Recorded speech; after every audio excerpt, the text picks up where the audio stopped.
tous. Alors aujourd'hui une vidéo un peu particulière, limite gore en fait, puisque j'ai eu une surprise ce matin en nettoyant la piscine et j'ai trouvé, alors que mon chat s'immisçait dans la vidéo, donc voilà, hop.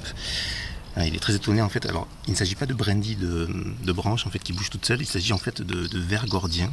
Je vous mettrai le terme technique, le nom scientifique de cet insecte en dessous de la vidéo. Donc le ver gordien en fait c'est un parasite qui est tout petit à l'origine, qui choisit un hôte, un insecte comme ici, donc cette sauterelle, et qui va en fait atteindre une taille critique à l'intérieur de cet hôte pendant plusieurs jours, plusieurs semaines. Et lorsque ce ver atteint une taille critique, eh bien, il va reprogrammer le cerveau de son hôte pour le pousser à se suicider dans une étendue d'eau. Donc piscine, étang, mare, lac. Et c'est un insecte qui est assez répandu en fait, sans danger pour l'homme apparemment.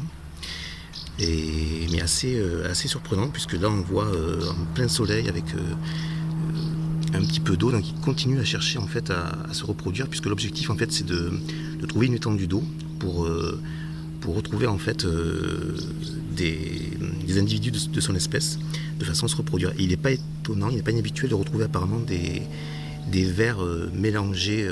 Parfois on trouve 200, 300, plus de 500 individus apparemment mêlés sous forme de pelotes, comme des pelotes de laine en fait. C'est pour ça qu'on les appelle les vers gordiens en fait. C'est relatif aux nœuds gordiens en fait. Je vous mettrai tout ça dans le descriptif. Donc c'est assez surprenant en fait de cette créature qui arrive à parasiter l'hôte. Bon, ça c'est pas inhabituel. Mais par contre, ce qui est assez surprenant, c'est qu'elle arrive à parasiter le cerveau de l'hôte pour l'obliger à se suicider. Donc l'hôte est toujours en vie. Mais c'est une forme de hacking biologique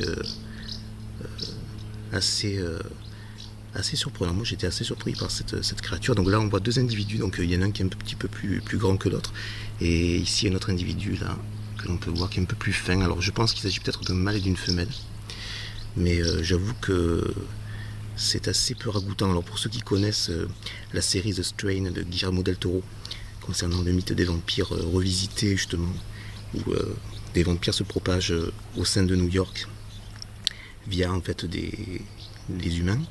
Et dans la série, donc, on a ces vampires qui se développent, en fait, qui se propagent dans New York par une infestation de vers. Donc c'est assez impressionnant, quoi, voilà. Voilà, donc, alors que notre chat est assez intéressé par coucou Réglisse, par ces vers gordiens. Donc bon, sans danger pour les animaux apparemment, et pour les humains, c'est uniquement les insectes qui sont impactés. Voilà. Merci. À bientôt, au revoir.